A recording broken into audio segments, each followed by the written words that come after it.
Hey everyone, welcome back to the Fantasy Pros Football Podcast. I'm Bobby Sylvester, joined as always by Mike Tagliere. If you want to follow us on Twitter, we're at Bobby Fantasy Pro and Mike Tagliere NFL. Tags, what's going on, dude? Oh, nothing much. Just in another episode of the Scott Fishbowl where I had the number one pick, and I know you did as well. And yeah, I'm like always in the slowest drafts. So mine was sitting on like the second pick for like 4 hours. So it's just been a long day in terms of like looking forward to that and then kind of crashing and burning. So you've just been staring at a blank screen all day? Is that what's going on? Kinda, unfortunately. And I've also upset some people online when I said that Saquon Barkley, that he's got a higher bust potential than some of the other running backs being taken at the top of the draft. You know, I was expecting him to go first overall in 70% of drafts. Right now, his ADP is running back 4 in the Scott Fishbowl.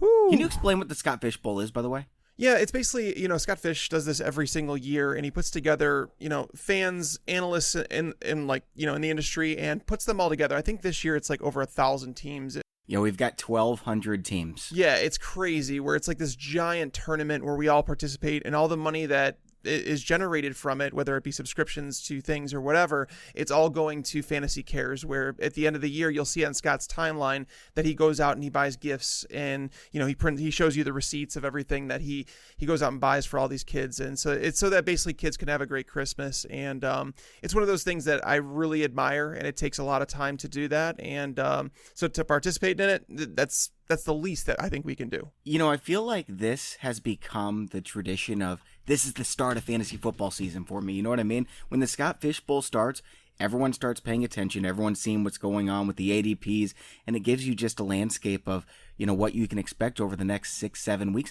That's when we're going to be doing fantasy drafts, guys. A lot of you are going to have drafts in 5 weeks. It's coming up. Yeah, for sure. And there's a lot of people like just now tuning in to fantasy podcasts. And I'm sure there's a lot of listeners now that are like, yeah, this is the start of, my fantasy football season. So, you might hear some things that we may have talked about this offseason. You might hear some new things. And we're going to continually get more information because we have training camps kicking off in just under 3 weeks. I mean, I'm ready for football. I am ready to start talking about things that are taking place. And, some of the research that I've been doing in the articles like today, I posted on the website. It's what does team scoring actually mean for fantasy football and the importance of it. And, throughout the show, when we talk about, the things that we talk about, I'll try and reference it at points just to give you guys an idea as to, what you'll find in that article. So here's the plan for today, Tags, all right? First of all, I'm going to a steakhouse tonight after I record the MLB podcast. But in today's show, we're going to continue our divisional breakdowns. We're talking NFC North today.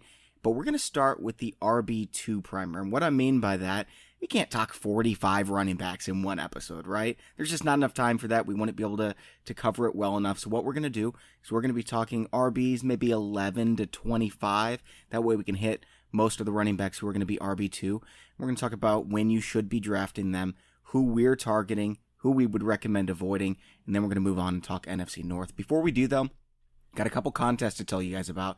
First of all, we're going to be doing a draft contest where you have a chance to beat Tags just like I've been doing in these mock drafts. You can do it live on our YouTube channel this week, and I'm going to be in the comment section making fun of all your picks and saying which ones I love. You can sign up for it at fantasypros.com/draft contest. And to be considered for this contest, you'll need to subscribe onto the YouTube channel at youtube.com/fantasypros, and then go to the link at fantasypros.com/draft contest. Fill out the form in there. It takes 10 seconds. It's going to be live streamed on our YouTube channel at youtube.com/fantasypros on Wednesday, July 10th, this week.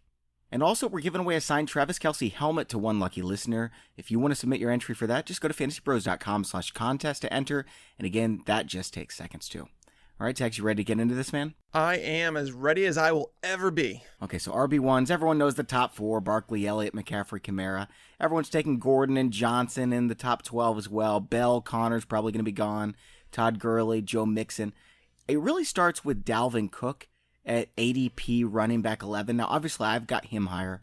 Nick Chubb is right there as well. Damien Williams, Leonard Fournette. I'm just reading down ADP. Devonta Freeman's RB 15.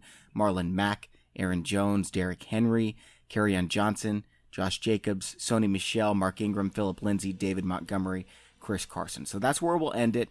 And I want to ask you, when are you targeting these guys? Would you like to get your running back in the second round, or are you cool waiting until the third, fourth, maybe even fifth? Yeah, no, I'm definitely good waiting until at least the third round, just seeing how the draft plays out. But, there's a couple targets in the third round for me that I absolutely love, depending on how you want to build your roster. If you're someone that is not risk adverse and you want to aim for upside, like I can tell you right now that Aaron Jones in the third round, you're getting a guy that has potential top 3 ceiling. Like, you guys remember Eddie Lacy, right? Eddie Lacy playing alongside Aaron Rodgers. He finished as a top 6 fantasy running back multiple times and then is now out of the league. He leaves that team and all of a sudden he fades into fantasy oblivion. Aaron Jones, I think, would be he's better than Eddie Lacy. Yeah, he could be a quality running back on any team. It's just the fact of the matter is there is some risk that comes associated with him. But once we get into this RB2 range, there's not too many names in this range that don't have some risk. We could walk through it and say Dalvin Cook's been hurt his entire career. Nick Chubb, some people are worried about Kareem Hunt. I'm not necessarily one of them. Todd Gurley dealing with the knee issues. Damien Williams, we have no idea if he could handle a workload. Marlon Mack, same questions. He's been hurt in his career.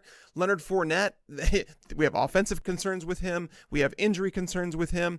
You go down to Devonta Freeman. When you say offensive concerns, you mean his team's offense, not his offense. Correct. When Leonard Fournette, and that's the thing. So this is the sweet spot for me. If you like the risk and you're shooting for the upside, take Aaron Jones. If you want to take someone who is kind of like a can't miss, I think you go Leonard Fournette, because people want to continually chase that upside, and I understand why you want to do that, but don't sit here and tell me that Leonard Fournette is injury prone, this and that, because every running back is going to miss some time here and there. It's going to happen. Leonard Fournette, if anything, you want to bet against the grain. You want to say, okay, he's dealt with some injuries, but he's due for a relatively healthy season. He's going to get 20 touches per game. How many other running backs can we actually say we know that for a fact about? Not many. Five. I think Barkley, Elliott, McCaffrey, Kamara, and David Johnson. I won't even put Melvin Gordon or Le'Veon Bell in that conversation. I think Melvin Gordon and Le'Veon Bell are going to be close to that. Like Melvin Gordon, he's like someone that he never gets to 20 carries. Most people don't realize that. But he'll get the receptions to get to those 20 touches. But he doesn't get the goal line work either. It's Austin Eckler. Well, Eckler is mixed in. Eckler is going to get like 8 to 12 touches per game. That's going to happen. So Melvin Gordon, he doesn't get those 30 touch games like Ezekiel Elliott. That's why you don't consider him as a top 3 pick. But if you get down to Joe Mixon, that could be more of a timeshare than people think. James Conner, we've heard about Pittsburgh saying that they're going to turn into more of a timeshare. Todd Gurley, they drafted Darrell Henderson. Nick Chubb, are they going to run him a ton? There's so many question marks because Duke Johnson's still there, right? And they do have Kareem Hunt coming back. So there's a lot of question marks about those guys. So Fournette, I'm not saying that he's a lock, and he doesn't have the upside that Aaron Jones does. Leonard Fournette is not, I could promise you, he's not going to finish as a top 5 running back. However, he will give you RB1 production when he's on the field. If he's healthy, he's top 10, and that's a lock. No doubt about it. That's how I feel. His ADP is RB14 right now. Yeah, he doesn't have a high-scoring offense, which is why he doesn't have that crazy, that high ceiling that we're talking about, but he's about as safe as they come. And if you get him, I've gotten him at the start of the 4th round sometimes, and that's just crazy. Well, let me ask you this, okay? Because right now, Damien Williams is going before Leonard Fournette. What's more likely, that Damien Williams is in a timeshare or that Leonard Fournette gets hurt? I don't even think it's even close. There's a lot of people out there that would tell you that Leonard Fournette getting hurt is like 100% chance possibility, but I don't ever bank on injuries. I don't think so. Andy Reid has traditionally wanted to go with more of a one-back system. Is he going to mix in Carlos Hyde? Sure. We can't say for certain that Damien Williams can or cannot handle a workload, but we just haven't seen it yet. So there is risk involved with that. We did in one game in the playoffs. He was great in that one game. Can he do it again? Can he do it for a full season? I'm not banking on that. I'm not spending a late second, early third round pick on that. There's better question marks to gamble on, like Aaron Jones, like Marlon Mack. I don't even think Josh Jacobs is a gamble. He's right now his ADP's RB20. We know exactly who he is, what he's going to be, the offense he's going to be in. His upside isn't as good, but he's going to get 300 touches. Nick Chubb, he's going to get 300 touches. I would much rather have those guys than Damien Williams. I actually disagree on the Josh Jacobs front. I think a lot of people are into that conversation. I don't think that he's a lock. Are you worried about the contract, or are you worried about Jalen Richard? What is it? It's not necessarily the contract. It's more about people assuming that he can handle 300 touches, because he's another one that, Damien Williams, we talk about him and the fact that he's an older guy that's never had more than 11 or is it 13 carries in a regular season game. Now, he came on late in the year, and people must remember this too, okay? Damien Williams looked flat out awesome at the end of the year. Yes, I am not going to take that away from you. Did he look better than Carlos Hyde? Abso-friggin-lutely he did. However, Damien Williams literally was like as fresh as they can be for the stretch when every other team was beaten down to the ground. Damien Williams had I think he had 6 carries before week 13. So the guy was as fresh as they can possibly be. He had fresh legs. And that's the thing I'm worried about with Josh Jacobs is that he's coming from Alabama. He's never had more than 100 carries in a single season. He was in a 3-way timeshare at Alabama. It wasn't just him and Damien Harris. No, it was a 3-way timeshare. So Josh Jacobs, when he came on the field, he was always fresh. So does he look that good? I have my Oakland's offensive line is crap. It's terrible. It's legitimately a bottom 5 offensive line in the league. I have my concerns about the offense in general. Greg Olsen, John Gruden, that offense didn't do anything to make me happy last year. Do I think that Antonio Brown helps? Sure. Do I think that Josh Jacobs helps? Sure. But it does not change their fundamental way that they call the offense. So Josh Jacobs to me, he's a low-end RB2. I think he's on a bad team. He lacks the upside that people want. I don't think he's locked into 300 touches. I think Doug Martin is going to have, I'm not going to say a big role, but I think Doug Martin is going to be a little bit of a thorn in his side. Right now they're saying Josh Jacobs might miss the beginning of training camp. We'll see how long that continues. So that'll be something to watch. Now, you said Leonard Fournette is safe as long as he's on the field. Is there anybody else that you feel is safe? Maybe Devonta Freeman? Devonta Freeman is probably someone that I would say I feel somewhat safe about. And we talked about him on the last show and how he's got some upside too, right? Yeah, I've started to kind of change my tune on that and basically get over my hatred for Dirk Cutter as a play caller and just say that Devonta Freeman is part of a phenomenal offense and he plays behind an offensive line that is just dominant at times and they upgraded it through the draft. So I think Devonta Freeman is relatively safe. He is getting older. He has dealt with some injuries as of late. So there are a few risks, but the fundamental things that you look for when you look for a higher scoring offense, that's one of the biggest things. And Bobby, that's what the article I came out with today. So just to give you guys an idea, okay, over the last 7 years, we've had 84 running backs finish as top 12 options. All right. 62% of them have come from top 12 offenses. Top 12 offenses, but so you guys understand, they only make up 37% of the league. That's it. Okay, so when 62% account, it's almost double. So they have a double the chance if you're in a top 12 offense to finish as a RB1 in fantasy football. So knowing that the Falcons have a good offense, that's massive. And I'm sorry if I didn't explain that as good as I could have. That's why I do the articles, because it's tough to relay that sometimes. But basically when you look at teams, the reason I will not own a single share of Le'Veon Bell is because he may be guaranteed some volume, but he's on a terrible offense with Adam Gase that's going to run so few plays, that's going to score a few touchdowns. Well, what's the difference between Bell and Barkley, really? I mean, Barkley is a more talented player at this stage in his career. Bell's probably the more accomplished pass catcher, but Barkley's on a really bad offense, too. Barkley played on that exact team last year. So we've seen Barkley on the team he's playing for. Now, granted, they lost Odell Beckham, so I do think that they take a slight step backwards. And that's where Barkley, there is some bust potential with him. However, we've seen him behind that offensive line in Pat Shurmur's offense. It's not going to get worse than it was last year, and last year he was a tank. Yeah, well, he continually broke big runs. But the thing is, so Le'Veon Bell, here's a stat, and this is going to be coming out in a couple days. And actually, I wrote a Le'Veon Bell player profile. During his time in Pittsburgh, during the 4 years that Le'Veon Bell was a stud fantasy football running back, he averaged 1.84 yards before contact. Okay. That's incredible. Yes. They allowed him to be patient, which is people praise Le'Veon Bell all the time for being a patient running back. Well, you need the offensive line to do that. Okay. The Jets last year, they allowed their running backs 1.14 yards per contact. That was 27th in the NFL. I have some serious concerns because Bell... So he goes from 4.0 yards per carry to 3.3 suddenly on the Jets. That's what... Exactly. So here's the thing. Bell, in his career, just one time has he averaged more than 3.0 yards after contact. So if he's getting 1.1 yards before contact, what does that tell you? Therefore, it's like you're looking at a 4.1 yards per carry, like a ceiling, and then you try and figure out what's he going to get in the receiving game? How many touchdowns can he score? There is not a big difference for me with Le'Veon Bell and Leonard Fournette. But except Fournette, you can get him in the 3rd or 4th round. Whereas Le'Veon Bell, if you told me I can get Le'Veon Bell in the 3rd round, I'm all about it. I'll take that volume in that range. However, same with me for Nick Chubb. I've got Nick Chubb number 10, Bell 11, James Conner 12, Fournette 13. That's kind of their own tier, in my opinion. Yeah, once you get outside even David Johnson and Melvin Gordon range, that next tier is like tough for me. I like Todd Gurley just because I know the upside there. I know that offense is going to be a top 6 scoring offense, so we know the potential. There is some risk involved, but a lot of times I'll end up taking wide receivers over those guys. You know, before we get back on topic, I want to ask you about Saquon Barkley. Like, he's on the Giants. It's the worst possible situation. I don't know, maybe there's one or two worse situations, right? But let's say he had been drafted by Dallas. Ezekiel Elliott wasn't there. Would Barkley have eclipsed 2,000 rushing yards as a rookie in Dallas? Probably. I think so too.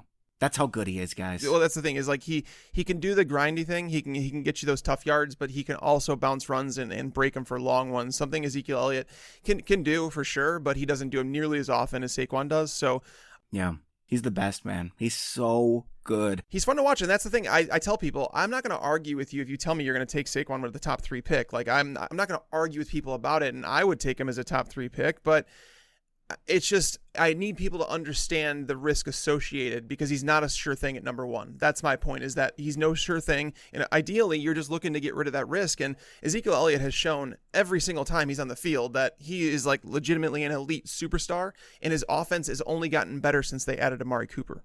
Okay, so I've got Dalvin Cook number 9, Nick Chubb number 10, Fournette 13, Marlon Mack 14, Aaron Jones 15. I think Mack has as much upside as Jones and more workhorse potential. What do you think about that? I don't.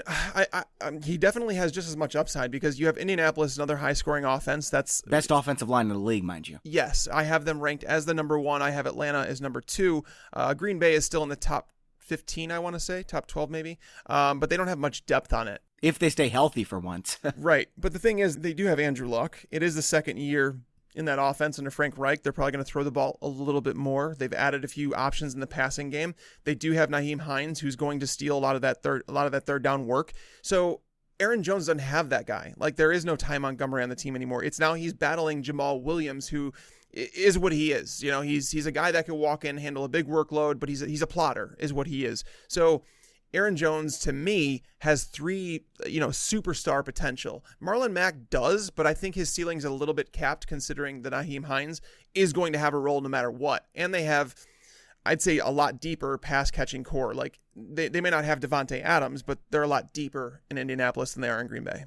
How many times do you think Marlon Mack had more than 2 receptions in a game last year? How many times? What did he play? Did he play 13 games, I think? Something like that, yeah. More than 2 receptions? I would probably guess at least half of his games. Just one, dude. Just once. What? Yeah. He had 3 receptions in week 17. That was the most he ever had in a game. Holy cow. I didn't realize how little he was used there. Well, why would you when you've got Nyheim Hines? I think Nyheim Hines is the best pass-catching running back in the NFL. When you watch him play, he's like, how's this dude not a wide receiver? He's so good. He's like Golden Tate out there, man. There's a lot. There's some really good. I mean, Christian McCaffrey would argue with you about that. David Johnson's pretty good. Okay. Yeah, and I'm a McCaffrey guy. But watch Nyheim Hines catch the ball. It's like this dude is such a polished receiver. But yeah, I mean, I'm looking at it. 17 receptions in 12 games. That's not good. I didn't know that before I started hyping up Marlon Mack, and now I'm really kind of cringing. Because holy cow. But, I'm looking at his carries, and it's about the touches, right? Obviously, receptions are worth more because you're in half PPR and also because you get more yards in receptions. But 19 carries, 25, 27, 25. He did that 4 times. I mean, this guy could rush 300 times this season. I'll also say this, though, about Marlon Mack in terms of those big carry totals. Like, there were games like last year that I think the Colts defense played a little bit over their head. Because if the defense plays as good as they did last year and the offense continues to progress, this team can win a Super Bowl. And nobody anticipated the Colts defense being as solid as they were. So is it possible that they take a step back? Yeah, it's possible. They also got rid of their offensive line coach, which made no sense to me considering how well they did in 2018. It just didn't make sense. Did they promote him? Is that how they got rid of him? No, they let him go. I can't remember who he went to, but they let him go, and I was just like, this seems like a weird move. Like, I don't know why you'd do that. That's really weird, man. I don't know. Maybe it was Reich. Maybe it wasn't the offensive line coach. Yeah, no, yeah. And I mean, they brought in Jay Ajayi on a free agent visit. They ended up signing Spencer Ware. So it seems like they're just grabbing some depth, to have behind those guys. Jordan Wilkins is still there, but I just think Mack's upside is capped, like, especially now, like realizing there was one game where he had more than 2 receptions. That's crazy. It's kind of like Sony Michelle territory, where it's like Sony plays on an elite offense. That offensive line is really freaking good. He doesn't catch passes, though. So, yeah, Marlon Mack is definitely behind that tier for me, and I think I just moved him down just based on what you said. So what is this tier for you then at the top of the RB2s? Do you have Dalvin Cook, Nick Chubb, Leonard Fournette, Aaron Jones, or does it continue? I have Chubb at 10. I have Fournette at 11. I have Dalvin Cook at 12. James Conner at 13. Aaron Jones at 14. And then Marlon Mack at 15. So those are like... Now you would put Mack in that tier, or that's just where it continues? That's where it continues, like my rankings. But I would say Aaron Jones he's someone that I'm going to end up with a lot. I know I'm going to. And it's like, sometimes you have to take a stance and say, okay, I don't care where I'm drafting at in the 3rd round. I'm going to take Aaron Jones. And I think I'm there. Well, like you were with Kareem Hunt. And everyone was like, you're a lunatic, dude. You got to wait for the 5th round to get him. You were right. Yeah, his rookie season. Yeah, when we were saying it, I was saying I'd be willing at the end of the 2nd, beginning of the 3rd. That's kind of where I'm moving towards with Aaron Jones. It's just I do want to pay attention to this team in the preseason. I want to see what Matt LaFleur says. If he says Aaron Jones has earned the job, and we're going to let him run with it. And that would be the biggest thing, because if he comes out and makes it clear that this is Aaron Jones's job and he's going to be the workhorse, I will move Aaron Jones up ahead of Leonard Fournette. I'd probably put him I might put him top 10. Yeah. Wow, man. Okay. So you say you've got him at the beginning of the 3rd round. I'm looking at my overall rankings right now. I'm probably not going to get him in the 3rd round a lot because Leonard Fournette's going to be there. And I've got him at overall number 25. Aaron Jones is overall number 26, but I'm with you there. All right. So Tags, we're going to move on to the next tier here in just a second and see who you like in that range. But first of all, we've got an offer for you. If you haven't tried Yahoo DFS, I kind of put off trying Yahoo DFS for a while because I liked, I was enjoying the other sites, but I finally gave in and started using Yahoo DFS this year. And I was like, what was I waiting for? It's awesome. There's so much strategy there with the way that they price players. I've been playing pretty much every day. And if you want to be a new user, you're finally ready to make the jump. We've got a really cool offer for people like you. You can get 6 months free of our Hall of Fame subscription. That's a $65 value. If you're just a new user that deposits $10 to Yahoo DFS and you don't lose that $10, you can win money with it. So you're basically like paying $10 for entertainment and $65 worth of subscriptions. You get access to all our premium features, tools, and content. Again, you have to be a new user to Yahoo DFS, and you can sign up for this offer at fantasypros.com/offer. And Tags, one of the things that you can get with this subscription package is the draft assistant feature. Can you tell people about that? Oh, the draft assistant is phenomenal. And instead of like rushing around, like trying to find your cheat sheet, which one do I use? What do I use this? Like basically you have one thing that it brings with you to your draft, and it will tell you who's the highest on certain boards. You can narrow it down to any experts that you want. You could put your own rankings in there, and it will tell you the best value-based strategy, whatever you want, like legitimately. You can also sync it with your live draft. So you don't even have to go into the draft room. You can just draft from Draft Wizard. It's kind of unfair at times, just because if someone does, like legitimately, if someone were playing fantasy football for the first time and they just blindly followed the draft assistant, they would win their league. The Draft Wizard, it will put you in the playoffs. That's for sure. You're obviously going to have to manage the team in season. We have tools for that as well. But yeah, it's pretty remarkable. This is how I've explained it to friends in the past, and I might as well tell you guys all this. It's like having a team of experts in your war room with you. You can just ask them what they want. It's like, you want Brad Evans and Jamie Eisenberg and Mike Wright all in your draft room with you? Yeah, you can do that. You can get their rankings. You can plug them in, and it'll tell you who those 3 would recommend picking. You can just follow exactly what they would do. You don't even have to draft your team. It's amazing. But you definitely got to put me in there, because otherwise you're just going to lose. Because, I mean, it's going to happen. Anyway, check out Draft Wizard at draftwizard.fantasypros.com. And again, if you want that offer, it's fantasypros.com/offer for $65 worth of subscription value, and you just deposit $10 as a new user to Yahoo DFS. All right, Tag. So this second tier in the RB2 range, I'd like to begin it with Josh Jacobs. I've got Devonta Freeman, and then it gets kind of hairy with Damien Williams, Derrick Henry, Sony Michelle, Chris Carson. I like Chris Carson, but I've been moving him down my board just because the Rashad Penny hype is not going away with Chris Carson having this injury. I love Penny too. And if they're really going to split the workload, sure, I want them both, but I'm not a lock to get Chris Carson anymore. Yeah, I mean, ideally, I'm going to grab one of my top 15 running backs. I know Damien Williams isn't going to fall to me. I have him as my number 16 running back right behind Aaron Jones and Marlon Mack. So it's like part of that group that those guys are on elite offenses. So I'm not opposed to them. But I will say this: if I get Damien Williams, and if he falls into the third round and I ended up snagging him there, I am going to pay for Carlos Hyde. I might reach around just to make sure that I grab him, just because that is one of those situations where it goes back to when people talked about Spencer Ware and Kareem Hunt when he was drafted. It was like,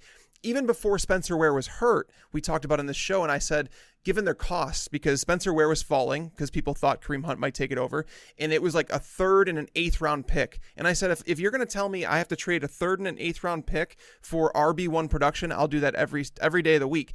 So if you take Damien Williams, okay, I have no issue with it. That's fine. We've seen him produce. I have concerns, but make sure you handcuff him. He's one of those guys. He's a rare case where I don't really handcuff running backs, but I would actually pay for Carlos Hyde in that situation. I agree with that. And, if Damien Williams was certain to be on the field, I think he'd be a late first-round pick. But the reason he's not being drafted there is because everyone's not so sure what to expect. So if you're completely against the idea that Carlos Hyde has any chance in this job, take Williams in the second round. Put your money where your mouth is, but you don't believe it. Otherwise, you would. If you're saying that Damien Williams is going to play all 16 games, you take him in the second round. You don't even think about anything else, because if he's guaranteed to play 16 games and as he's the starter there, he's going to finish as a top 12 running back.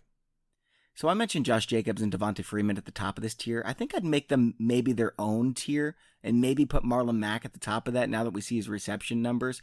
And this is where it would end for me. I want my RB2 to be one of these top 17 running backs. If it's not, I don't feel good about my team at all. I'd love to have Sony Michelle, but as an RB3. I'd love Latavius Murray. Now, he's like an RB4 for a lot of people. I have him in the RB2 conversation. James White is there for me as well. Kerryon Johnson. Tariq Cohen's kind of right at the end there for me. And then we got Mark Ingram, Philip Lindsay, David Montgomery, Kenyon Drake. They're all just kind of blah, but I wouldn't mind having any of those guys as my RB3. I said that there's rare cases where I'll handcuff somebody. I think one more that I would say is Sony Michelle. Sony Michelle, I have at 17. So I like Sony, and I believe that we saw even during the playoff run, the Patriots started to trust him more, and he dominated. He did exactly what they needed him to do. He played extremely well. There's little reason to think that he would have lost the coach's trust during their playoff run, because he was one of the MVPs of their playoff run. He really was. Now, the issue is his knee as well. He's someone that's he had his knee drained again. It's his 3rd knee surgery in the past 4 years. It's not good. And what did you expect? We knew this was going to happen when he was drafted. Yeah, the Patriots kind of knew what they were getting into, right? And then he had it drained right before training camp began. He ended up missing all of training camp and the preseason. And it was it took him some time to get in there. Now, he had it done before. From what I hear, he should be ready for training camp. He should be fine. So I am still going to draft Sony Michelle as an RB2. He has RB1 upside. He really does. And knowing that they've lost a lot of the targets, I think he should be involved a little bit more in the passing game this year. But cover your butt. Cover it with a cheap handcuff. And I say cheap because, Damien Harris is going outside the top 12 rounds in most drafts. This is like Alvin Kamara 2 years ago and James Conner last year. In every single episode tags, we were begging people to draft those guys because they were so cheap. That's Damien Harris this year, guys. Yep. I think Damien Harris, if he walked into that job, you're getting top 12 production on a weekly basis. He would walk in and do exactly what Sony Michelle did last year. So I think he's one of those guys where it's just to make sure if Sony's knee isn't right, they will not hesitate to go to their 3rd round pick. Yep, I agree with that. All right, man. So who else do you have in this back end RB2 range? Yeah, a lot of people are going to tell me that Derrick Henry should be in that conversation, that he should be higher, and he's being drafted higher than that, but I just can't totally get behind him because he's someone that he's not going to be utilized in the passing game as much as people want to say. It makes me feel like Jordan Howard, when people talk themselves into, he just wasn't targeted. How can he show he has hands if he's not targeted? He's not targeted for a reason. Derrick Henry hasn't been a pass catcher his entire career. What makes people think that it's going to happen this year with Deion Lewis still on the roster? It's a bad offense. Tennessee they're very likely to finish as a bottom 10 scoring team. I would be shocked if they got out of the bottom 10, but it's just not a very good team, and he's going to be game script dependent.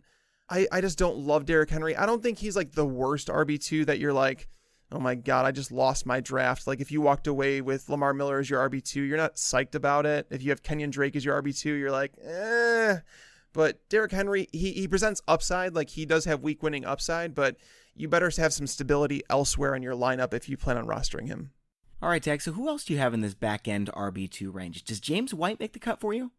James White is like he's teetering, right? And he's like someone that it really depends on what type of league you play in. If you're like in a half PPR or PPR, he's obviously worth a lot more. If you're in full PPR, I'm okay with James White as like a back-end RB2 is someone because you're probably going to be able to get him in like the end of the 4th, 5th round in that territory, which means your wide receivers are probably going to be stacked. And that's how you kind of want it in PPR format. So if you get one stud running back and then go wide receivers for the next few rounds and end up with James White as your RB2, I'm not mad about that. I have trouble putting him over guys like Chris Carson or like a Phillip Lindsay, guys that we've seen do it and maybe have upside. Like I might put James White ahead of Phillip Lindsay just because we do have some Royce Freeman concerns like about him stealing more work.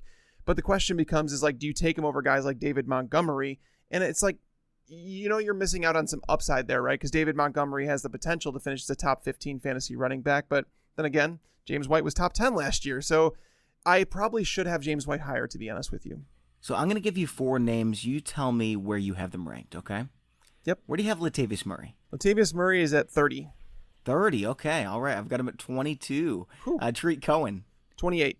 25 for me. Mark Ingram. 26. 26. Good deal. We agree on that one. And then the last one, some people have Tevin Coleman as an RB2. Where do you have him? I am at 33. I'm not totally against him as like a flex player, but I don't want to depend on him as an RB2. I just think it's going to be somewhat of a timeshare there in San Francisco. Yep, I've got him RB31, and I've got him tagged as a player to avoid, so I'm not especially interested. There we have it for our RB2 primer. Let's move on over to the NFC North. Before we do, however, I want to tell you about the sponsor of today's show, PristineAuction.com. So, Tags, I just got my delivery from PristineAuction.com. I got a signed baseball from one of my favorite players when I was growing up. That's like, I never thought that they would have something like that. Like, I know they have all kinds of stuff, and I'm always telling you guys that. But it's Shawn Green, and most people don't even know who Shawn Green is. Tags, you probably haven't even heard of him, but... Was he a Blue Jay or something? Yeah, he was a Blue Jay. You're good, man. You know those 90s baseball players. I used to like baseball quite a bit. Yeah, so Shawn Green, I was able to find a signed baseball. And, that's the type of thing you get with Pristine Auction is you're going to find all kinds of players that is like, whoa, I didn't know I could get a helmet for this guy. And there's a lot of great values out there as well. Everything's guaranteed, authentic from only the most trusted sources.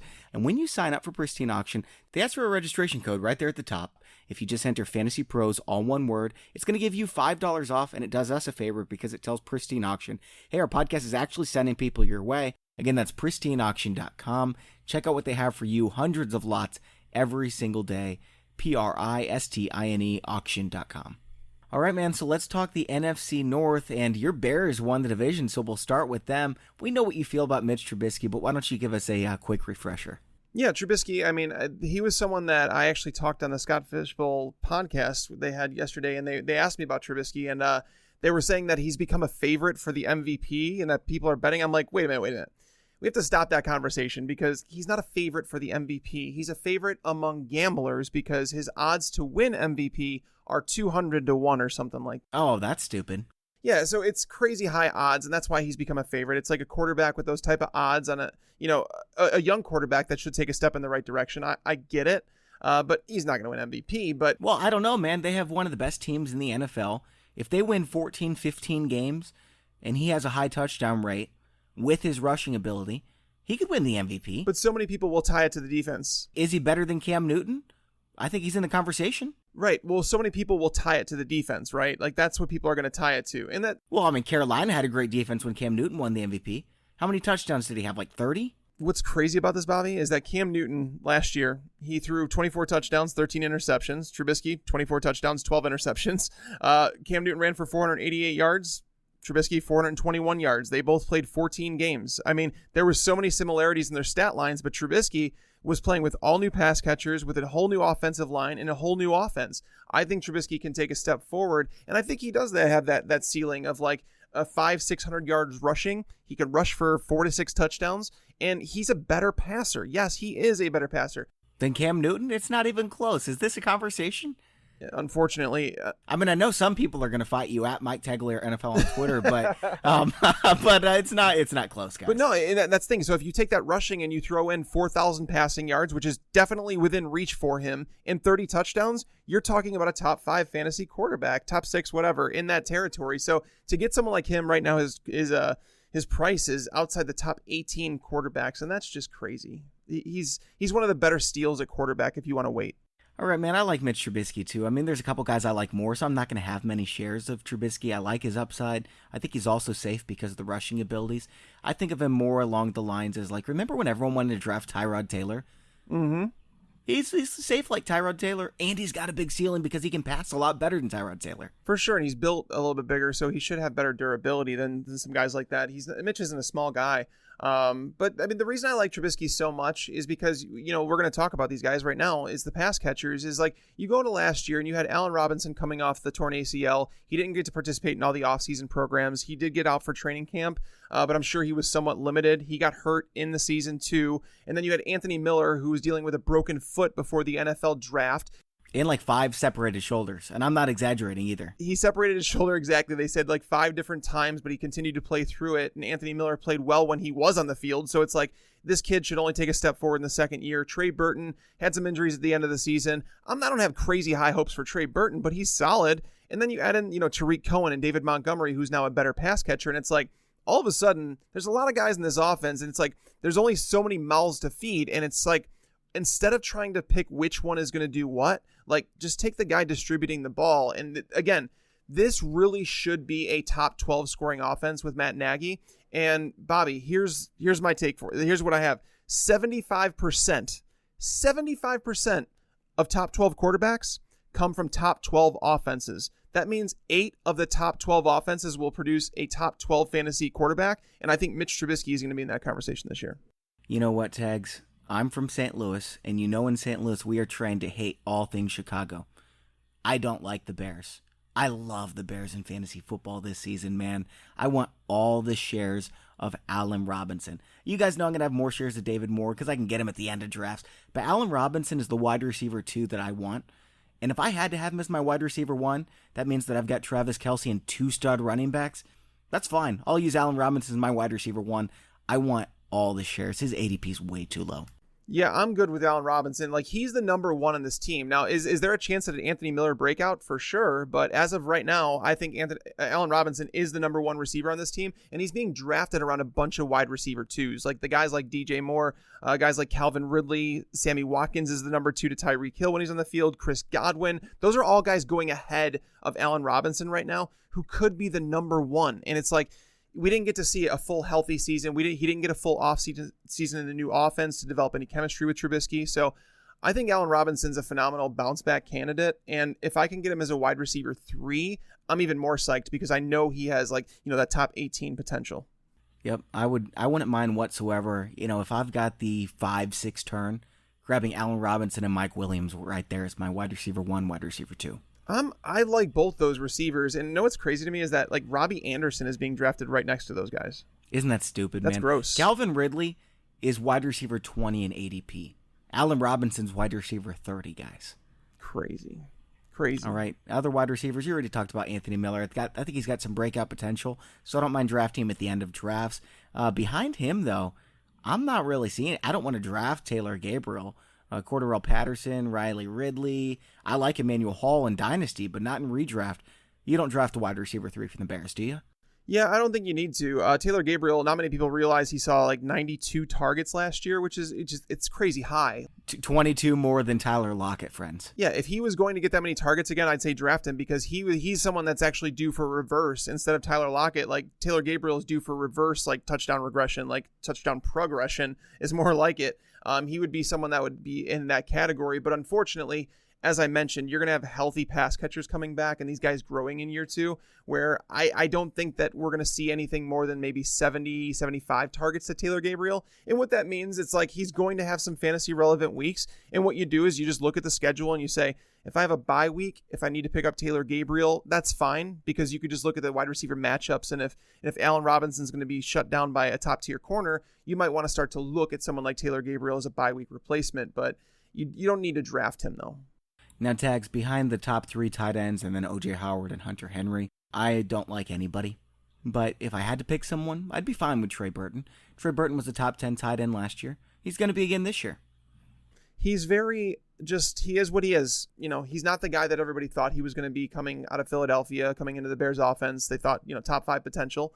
I was one of those guys that felt like the targets might be there in Matt Nagy's offense, but Trubisky didn't lock on to any one target. They spread the ball around very well. But Burton he was someone that was dealing with injuries a little bit. It was his first year in the offense. So would it surprise me if he's a top 12 tight end again? No, it wouldn't. And I have him ranked as such. I'm not excited about him. Like, if I don't wind up with one of like the top 6 or 7 tight ends, I'm going to be streaming the position. And if you grab Trey Burton, it's possible he turns into more than he was last year. But as of right now, I kind of put him in that streaming territory. 11th round right now, okay? You don't have a tight end. Vance McDonald's on the board. Trey Burton's on the board. Who are you taking? I will take Vance McDonald just because I feel like there's I think it's a similar target ceiling for those two. I think actually McDonald probably has a higher ceiling, just considering like the lost targets that they've had in Pittsburgh, and knowing that if Dante Moncrief starts, like that's not a guy that you're going to target a whole ton. Juju Smith-Schuster is going to start dealing with top tier cornerbacks, and it's going to change things a bit. And Vance McDonald I'll take the upside in Vance McDonald because I think that there's actually a chance that he finishes top 6, whereas Trey Burton, he's probably going to be top 10, top 12, but he's not sexy. That's fine. Yeah, he's kind of like Kyle Rudolph. Obviously different players, but in terms of just draftability, younger Kyle Rudolph. Kyle Rudolph right now, I've got a tight end 14, so not as excited. I'd probably just wait and grab Jimmy Graham in like the last round is what I would do if I was in that situation. But between the two, I think I prefer Burton over Vance McDonald. Now at the running back position, we both like David Montgomery, but it's no guarantee that he's going to be the starter going into the season, is it? No, that's the weird part. Could this be like a Peyton Barber, Ronald Jones kind of thing? It could be. It could be like a Rashad Penny thing. It's like where Mike Davis is there and Matt Nagy sees them both running next to each other. And Penny was drafted in the first round. Montgomery was a 3rd round pick. Now, did the Bears trade up for him? Sure, they did. Do I like David Montgomery? I sure do. I think Mike Davis is as a quality running back though too. And it's like they paid him, I think it was $3 or $4 million a year to come there. So it wasn't like peanuts. Granted, they didn't have David Montgomery on the roster when that happened, but this is looking more and more like it's like a backfield that I don't know if it's going to be as predictable as we all thought, where it was just like, oh, Mike Davis is going to walk into that Jordan Howard role. Tariq Cohen's going to continue doing what he does. It's not that way anymore, right? And like the fact that Mike Davis is there, it gives me a little pause about David Montgomery. Not because Mike Davis is a world beater, but because they brought him to the roster for a reason. And do they involve him a little bit? Do they give him, let's say, 4 to 6 touches a game, and then you take away Tariq Cohen's, 5 to 8 touches per game, and all of a sudden we're looking at David Montgomery as like a 15-touch running back, and it's not that that's bad, but he doesn't have the ceiling then that you were looking for when you drafted, which is why David Montgomery to me is teetering on that low-end RB2, high-end RB3 conversation that has upside for more, but he's no lock for production. He is the same in my mind as Mark Ingram, Phillip Lindsay, and Kenyon Drake. That's the tier I'm putting him in, and I think all 4 are very similar in that they've got upside, but we're not exactly sure what we're going to get. That's exactly the tier I have him in too. You nailed it. Chris Carson, David Montgomery, Phillip Lindsay, Mark Ingram. That's the territory that he's in for me, where it's like guys that I believe they're going to start, and like Mark Ingram, he's not going to get much in the passing game. Justice Hill's a better receiver. Obviously, Tariq Cohen's a better receiver too, but Chris Carson's dealing with Rashad Penny.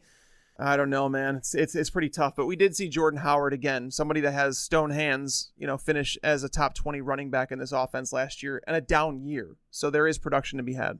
And we also saw Alex Collins finish as a great running back with, in Mark Ingram's offense once Lamar Jackson took over. Now, I don't think you should put Chris Carson in that tier because here's the difference. David Montgomery is not going to be a top 10 running back. Chris Carson could be a top 5 running back. It's probably true. It's probably true, but even Carson was someone they didn't use as much in the passing game as I would necessarily like. But it doesn't matter if he rushes the ball 20 times in a game. But here's the thing about Chris Carson is, David Montgomery, I'd probably give him a 80% chance he starts every week. Chris Carson's probably like 55, 60. Yeah, there's more volatility for sure, where it's like if he struggles a little bit, Rashad Penny's going to get a shot. And if Rashad Penny gets a shot, it's over. I mean, Chris Carson's great, but Rashad Penny is not giving up a starting job because he's amazing. I think that there actually could be production, like fantasy, like viable production from both Chris Carson and Rashad Penny this year. with Penny having a bigger breakout potential, and you're getting him for much cheaper. All right, last guy we need to talk about is Tariq Cohen. I know you're not as excited about him. I don't really understand why. He was really good last year, man. He was a top 15 running back. Yeah, I don't hate Tariq Cohen, but there was definitely some splash plays last year that really helped allow him get into that top 15 territory. I mean, but that's who he is. He's the human joystick. Right, and that he's kind of like that James White-ish player. I think that there's less options to worry about on the Patriots than there is on the Bears. So I can't put him ahead of James White. Like, I can't do that. But can I put Tariq Cohen ahead of guys like Lamar Miller, Mark Ingram, Phillip Lindsay? I could see people doing that, but I think you're just going to have a more volatile player.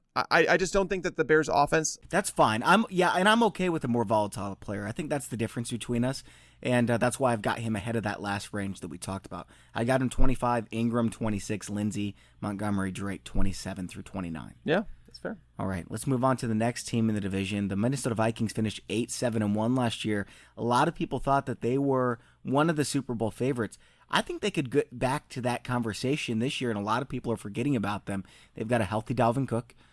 They've got a finally healthy offensive line. Last year they were a train wreck, and their defense is still really good. They've got maybe the best wide receiver 1-2 punch in the league. This team has a lot of talent, Tags. They do. This is an offense that could be, a top 12 unit. We don't know that for certain. There are a lot of miscommunications and then firing of the offensive coordinator. Is Kevin Stefanski, is he the answer? I don't know. It's really tough for me to say because Kirk Cousins looked like trash down the stretch. With that being said, he does have phenomenal pass catchers at his disposal. I have him at number 15 quarterback. He's not someone that I'm necessarily targeting. He's more like someone like if I'm playing the streaming game, I think Kirk Cousins is going to be a lot more viable as a streamer than people think. What about Superflex leagues? Would he be a target of yours in that? In Superflex, yeah, I think he's playable in that for sure. But a lot of times I'll get Trubisky or Dak Prescott like where I want them over Cousins. And I'd rather have those guys just because they give me that rushing floor. And then I don't have to worry about the volatility, especially if it's a meaningful game, Mr. Kirk Cousins. I love Kirk Cousins, man. In fantasy football, in real life football, he could grow a little bit, you know what I mean? But you look at what he's done, QB8, QB5, QB6, QB13, those are his 4 years starting. That's really good. I like Kirk Cousins in Superflex. I like him at the very end of drafts if I don't get Jameis Winston ahead of him and if I don't get Dak Prescott. Those are my three targets this year, Winston, Prescott, Cousins, and that's assuming I can't get Aaron Rodgers in the 5th round. If I can, I'm pulling the trigger all day, baby. Yeah, and in Superflex, I think Kirk Cousins is like one of the better targets for sure, just because like he's a guy that's locked into his job. He's not losing it. Yeah. Are you worried that they're going to throw the ball less this year? I think they want to throw the ball less. I think they want to play good defense. I think they want to run the ball with Dalvin Cook, and that's ideally what they do. That offensive line is going to take some time to develop the continuity that they want, but it's tough to say. Again, they're changing like the offense. They changed it on the fly towards the end of last season, which is really tough to do. So there's a lot of unanswered questions because we just don't know a whole lot about Stefanski's offense. So a lot of people are betting on Mitch Trubisky. And I can understand that at 200-1. My bet is on Kirk Cousins winning the NFL MVP because I think the Vikings, if I'm ranking the teams in the NFC right now, I think it's number 1, the Saints. Number 2, I'll go with the Packers, and we'll talk about that in a little bit. Number 3, the Bears. Number 4, the Vikings. After that is probably the Eagles, Cowboys, Rams all in a group. The Rams lost a lot. I don't think people realize how much they lost on defense and the offensive line. And they'll be back there because they're in the NFC West, second easiest division behind the AFC East, and it's really not even close. AFC East is by far the worst. But, I think the Vikings could win the NFC, could win 13, 14 games. If they do, Kirk Cousins throws 600 passes. He was one of only 4 guys to do that last year. He's always had a low touchdown rate, just like Matt Ryan. And remember what happened with Matt Ryan? Suddenly it spiked up. That's going to happen from time to time. If it spikes up to 7%, Kirk Cousins throws 45 touchdowns with 4,500 yards. He's the NFL MVP. I'm sorry. Yeah, his pass attempts cut down towards the second half of last year, and that's what makes me worry about it a little bit, is because at the beginning of the year, they had him throwing the ball 50-plus times on multiple occasions, and that's when we saw Adam Thielen put up, banana numbers. And then as the season went on, they slowly raked those back. It was like, okay, this isn't working. We don't want to be a shootout team. Well, they got the new OC, and Dalvin Cook was finally healthy, so they could feed him the rock, and I agree. I'm a little concerned, too. I'm still targeting him, though. Yeah, I don't mind him. He's not someone that like I'm avoiding by any means. Like I think I'm definitely higher than the consensus on him at 15, but he's just not someone that I'm winding up with in a lot of teams. So we just talked about Dalvin Cook. We'll move on from him. I want to talk about his backup running back though. Do you think it's Madison? Do you think it's Boone? Do you want to own either?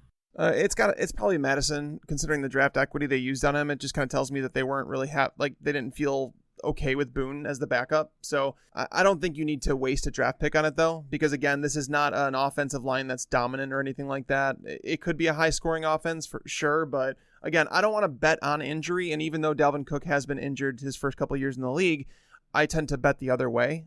So I don't think that he's one you necessarily need to handcuff at all, though. I'm looking at the handcuffs in the NFL. Man, there's 7 or 8 of them I'd rather have than Madison or Boone.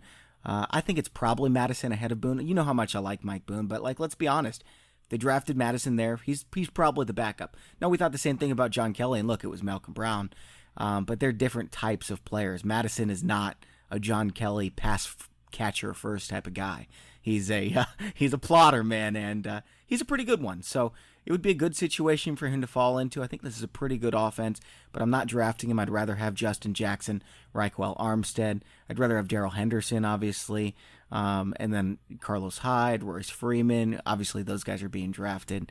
But, I mean, there's a lot of them. If you're drafting a backup running back, you go get yourself a Justice Hill, a Damien Harris, not an Alexander Madison. Yeah, to me, Madison is nothing, like legitimately nothing more than a handcuff, and not even a great one, just because we don't know if he has that job. And 2, we don't even know if it's a great situation he'd walk into if something did happen to Dalvin Cook, but there is absolutely zero chance he takes that job from Dalvin Cook. So Irv Smith obviously isn't going to get the job since Kyle Rudolph is still there. Where do you draft Rudolph, though? Because obviously his targets are going to get cut into, right? You don't draft Kyle Rudolph. Okay. He's someone that I actually have outside my top 20 tight ends. Man. Yeah, I know he finished top 10 last year, but a lot of that is based on one game at the end of the season. Like I think it was week 17 actually. If you take away that game, he was terrible. Like anybody that owned Kyle Rudolph will tell you he was terrible last year, and he was I did, and he was. Yeah, so he's someone that, no, he's definitely let someone else draft him if they want to, and not only does Irv Smith, he's going to get on the field because Irv Smith is kind of like a pro-ready tight end after playing at Alabama, but Kyle Rudolph was already declining. He didn't mesh very well with Kirk Cousins, so no, take the receivers and fade Kyle Rudolph. You know, I don't mind Rudolph so much because he had more receiving yards and receptions last year than the year before when he was, tight end 5 or 6. The only difference was the touchdowns, but with Irv Smith coming into town, I'm not as excited. So yeah, I've got him tight end 17, right behind Austin Hooper and Chris Herndon, and you know I'm not a big fan of either of those guys. So obviously I'm not going to have any Rudolph shares. Yeah, Bobby, it was week 16 actually. He had 9 catches for 122 yards and 2 touchdowns. Well, we could spin it and say, well, if he was so good at the end of the season, maybe they're going to start using him a lot more with the new offensive coordinator. 9 of his last 11 games netted less than 40 yards and no touchdowns. That sounds like any tight end except for a top 5 guy. Right. That's why I say he's a streamer. That's what he is. Yeah, he's a streamer. Yeah, and he's not one that you draft either. Okay, so wide receivers, we come to Adam Thielen, Stephon Diggs. There's nobody else. You're not drafting Laquan Treadwell or Chad Beebe. So first of all, Diggs or Thielen, and would you grab one in the 3rd round, or you're not really targeting either? Oh, I'm not winding up with either of them, and to be honest with you, and it's not because I don't like them, because I have Diggs at number 13, I have Thielen at number 14, and so they're right next to each other. Like I'm tired of trying to guess between these two. I think Diggs has potentially more upside, but Thielen has been more consistent than Diggs the last couple of years. They're both top 10 talented receivers in the NFL. Yeah, they're both very good. Like Diggs, I think, is more talented. Like I think Diggs is one of those guys I watch when he runs routes, and he's just phenomenal. I think he's more athletic. I think Thielen's the better receiver. They're both really good, but Diggs does things that I think Thielen can't do on the perimeter. Oh, definitely. Yeah. But either way, the reason I'm not... If you're drafting one of these guys, though, you're not getting Aaron Jones or Leonard Fournette. Sorry. Correct. And that's basically the reason that I don't have any exposure to these guys. And it's not to say that they're bad picks. I refuse to say that because they're both fantastic. But I just don't own them because I'm not taking running backs in the first 2 rounds like some people are. And I'm taking Jones or I'm taking Fournette. And if those guys are gone, then I start looking to the receivers. And if Jones or Fournette went, that probably means that someone like Amari Cooper or AJ Green is still on the board for me. Yep.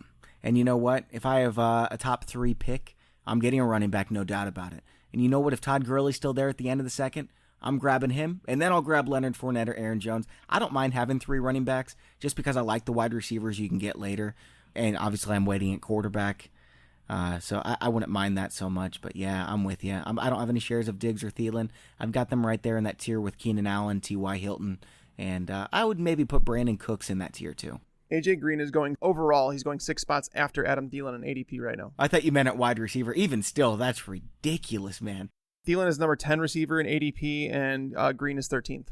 I've got AJ Green number 7, Thielen number 14.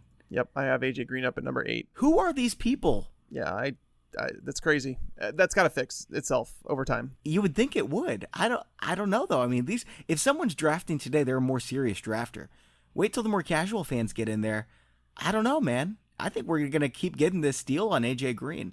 And now watch, he's going to get some fluky injury and make us look like idiots. But that's my worst nightmare, is that I'm in the middle of the 3rd round and I'm staring at AJ Green and Aaron Jones and I'm like, what do I do? Because I want them both. Can I trade this pick for the next 2? I forgot that AJ Green would be there in the 3rd round because I've got him so high, man. Yeah, it's crazy. I mean, if I had to, I would take AJ Green top 20. The end of the 2nd round for sure. Yep. All right, man, let's move on to the next team. I mentioned the Green Bay Packers as one of the best teams in the NFC. I really believe this. I think they have the most improved defense and really not even close. I think it's a top 10 defense in the NFL with an outside chance at being top 5. But let's talk about their fantasy implications. Aaron Rodgers has 2 legs this year, Tags. Is he your quarterback 1? He is my quarterback 1. Oh, man, you're in trouble on Twitter. They will make death threats at me because I don't have Patrick Mahomes at number 1. I think that there is 3 quarterbacks that can contend for the number 1 spot. Aaron Rodgers, Patrick Mahomes, and Deshaun Watson. Those are the 3 quarterbacks. I think Andrew Luck. A lot of people would put Luck there, but I agree. I think Watson has more upside than Luck. I don't know if Luck has those massive games that he needs. I don't think that offense is going to do that. But yeah, those are the 3. And Rodgers just has a history that I can't ignore. And so basically, if I'm taking a quarterback as high as it requires one of those guys to go, then I'm going to take the guy that has a track record of legitimately 10 years of top 2 production. So every single year he's played 16 healthy games. No, at least 10. As long as he's played at least 10 games, he's finished as a top 2 quarterback. So I agree with you on Aaron Rodgers. Obviously, we don't need to talk about him too long. I mean, would you pull the trigger in the late 4th round if you needed to? Depending on who was there and how my board fell, but I usually don't need to in the drafts that I do typically. I got him in best ball the other day. I think I got him at 7-11. I was like, you got to be kidding. But yeah, it was crazy. I knew quarterbacks were falling. That's why I was willing to wait even longer. But I was like, okay, I'm not going to let this go on anymore. What the heck, dude? It's crazy. It's free money. It's crazy. Well, in ECR right now, we had posted something on our Instagram the other day that Aaron Rodgers is the number 4 quarterback in ECR. And I was like, you guys, what are we doing? Stop. I don't understand, man. Recency bias is at an all-time high right now. I think they're expecting him to play on one leg again. That must be what it is. Maybe. Yeah, and even so, he'll finish with his 2nd most passing yards again and only 2 interceptions. He was incredible last year, even on one leg. His touchdown rate was down. That's not sustainable. Yeah, no, so my issue with everything is when I start looking at it and I'm like, guys like Darius Geis and Tyler Boyd were being drafted in front of Aaron Rodgers. And I was like, where are we at now as a fantasy community, to let that happen? See, that's why you play super flex leagues. We got to make quarterbacks more important. This is stupid. Well, he's more important than that. I'm not taking those guys over Aaron Rodgers. And that's why it's in the 5th round. If you take Rodgers in the 5th round, I will never argue with that pick. At the end of the 4th, it's basically, if you're outside the territory of guys that are going to give you locked in production, that you know that they're going to give you production, that's okay to take Rodgers. And those guys are nothing. Don't tell me that Tyler Boyd is a lock for production because he had one good year. Yeah. For me, it ends with at wide receiver, Robert Woods, my wide receiver 16. Running back, I would say right around that Josh Jacobs, Sony Michelle range. So RB 21, 22. And then I would take Aaron Rodgers. Yeah, I'm pulling up my overall right now. So I have... Well, let me ask you this, okay? Aaron Rodgers is on the board. You need a tight end. O.J. Howard is still there. You taking Howard or Rodgers? I'll take Rodgers. Really? Wow, okay. I'll take Rodgers over Howard. Yeah, I don't know. I'm taking Howard. Howard's a 5th round pick. Unless I can gamble and maybe get Hunter Henry in the next round. Yeah, Howard's a late 5th round pick for me. I don't feel the need to reach for O.J. Howard. I think that a breakout is definitely possible, and I think he's an upside pick. So if you want to take him in the 5th, that's fine. Because you're taking him over guys I'm just worried about starting David Njoku, man. Yeah, nobody wants to do that. Yeah, I don't want to do that. I'm not taking any chances this year. Okay, tight end position. I like Jimmy Graham. I know you do too.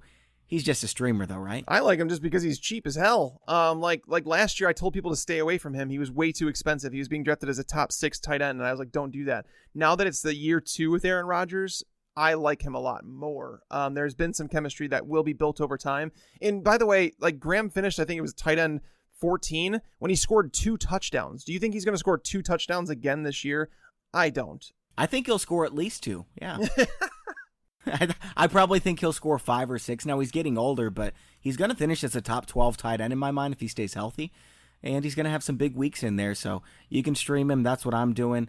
Now at the running back position, it's Aaron Jones. Jamal Williams has no hope for carries, does he? Or is it going to be this kind of thing where Jamal Williams is starting again? What do we do?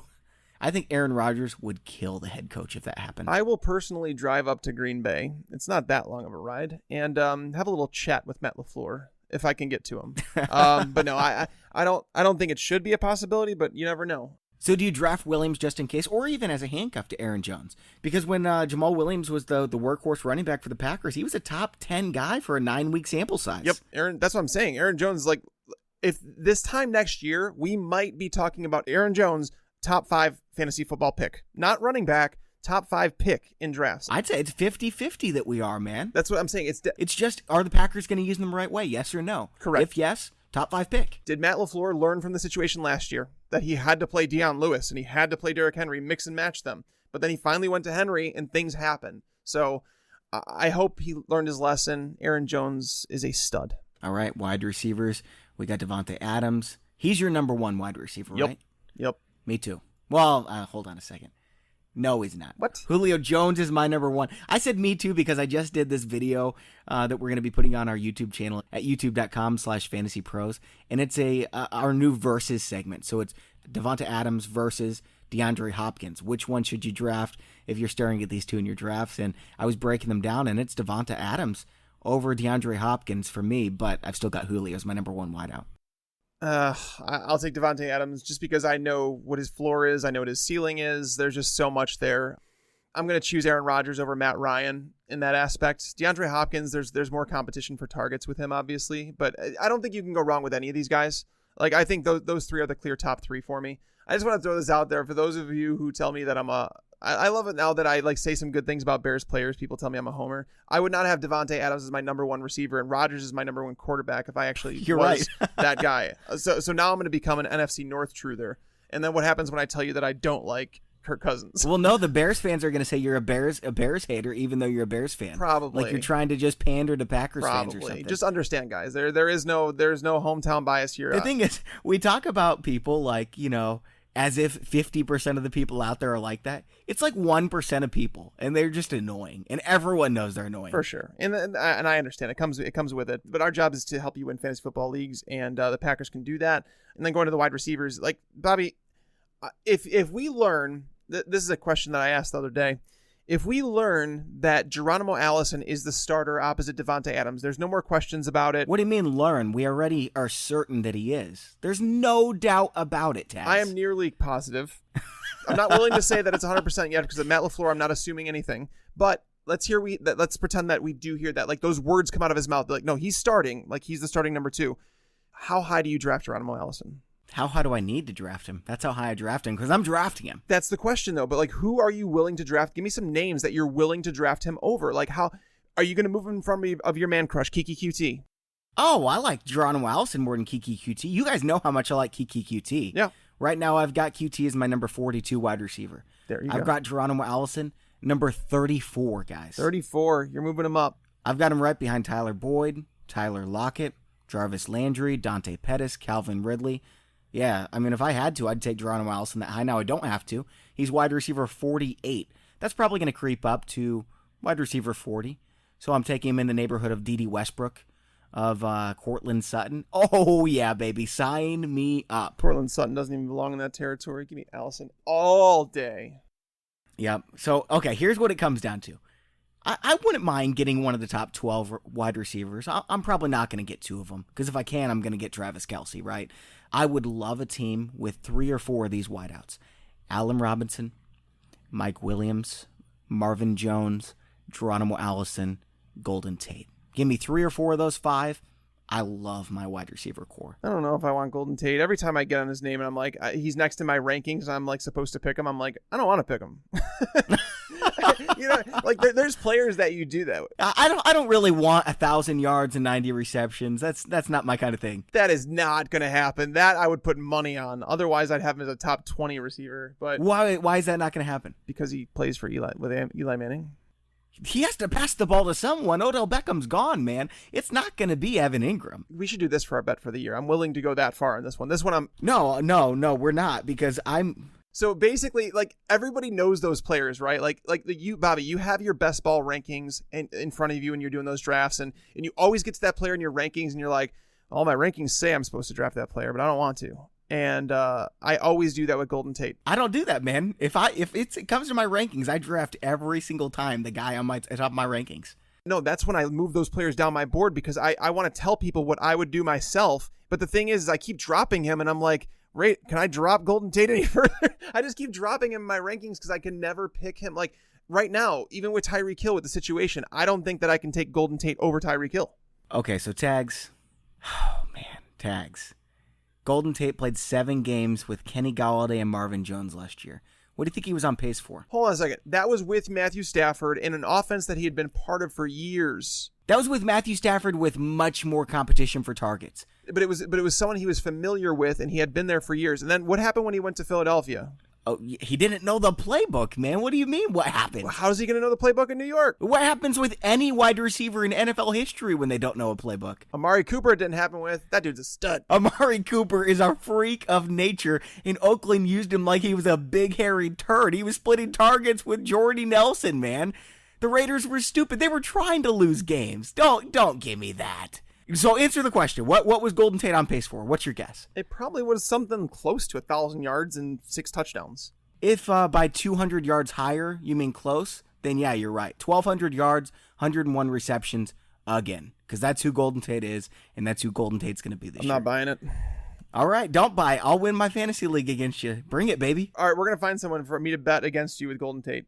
All right, you can take Cortland Sutton. I'm not doing that. I'll take Jarvis Landry. Okay, maybe. We'll see. Okay. Let's move on with the other wide receivers, because we love Geronimo Allison again this year.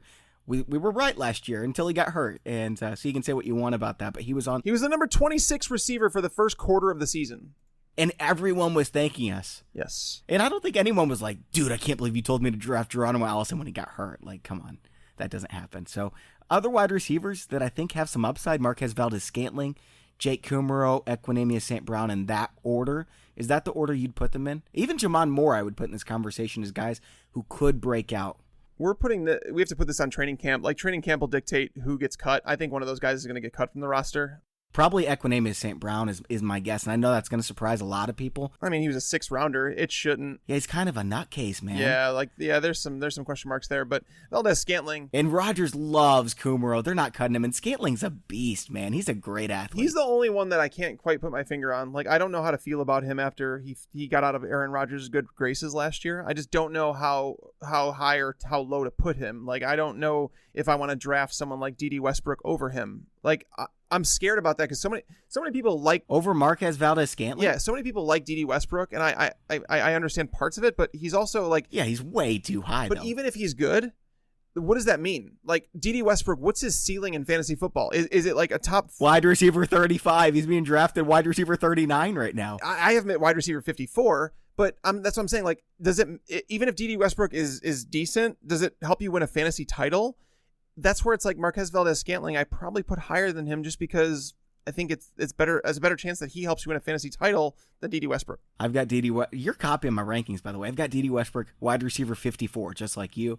I've got Marquez Valdez-Scantling wide receiver 47. So I agree.